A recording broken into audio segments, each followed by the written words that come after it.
2. Hello, I'm Reynold Jay, and I helped Amara write her true story, Eternal Defilement. Now, this is a story of a tragic and terrifying childhood as told by a little girl living in a dysfunctional family in the Midwest during the 70s and 80s. And you will see it as she did, telling it day by day as best she can.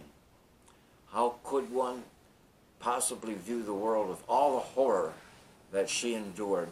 You will see it through Amara's eyes as only she can tell it.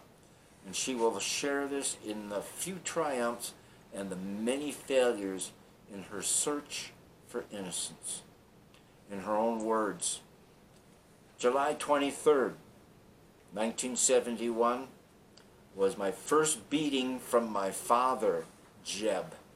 He beat my mother, Rose, and sent her into preterm labor, taking me from the only safe place I will ever know. And we understand from this opening words that this is going to be unforgettably tragic.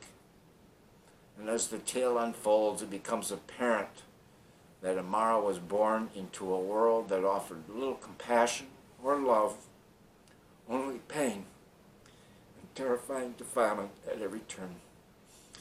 If ever there was a family that was destined to suffer the torments of hell, this was it.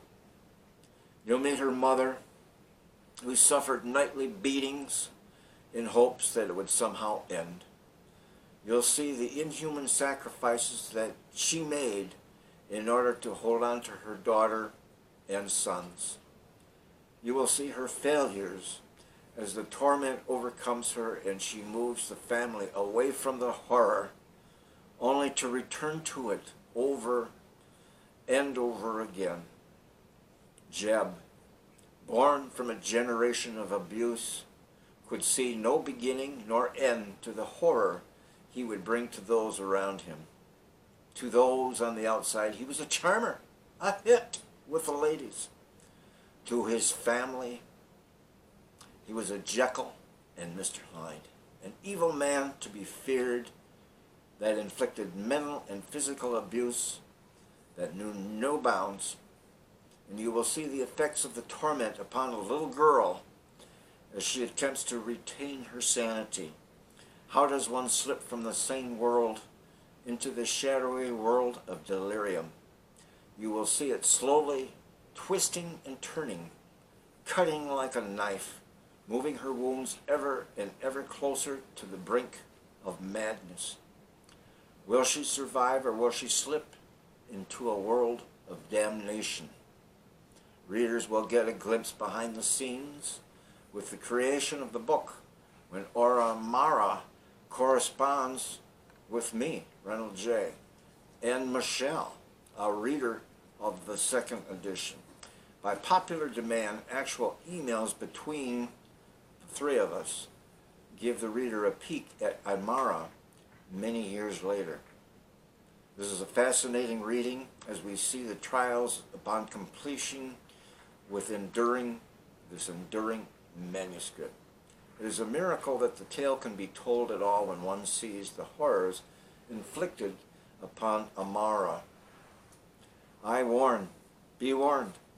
This is a shocking tale told in all its close-up, in all its horror, and there is only one Amara, and this is her story. Be prepared for terror beyond comprehension as you read this unforgettable true story of eternal defilement. It is Amara's hope that the silence of others will come to an end, and that the cry of the defiled may be heard as never before. This is the book. Get ready for an experience like no other. Thank you. And we're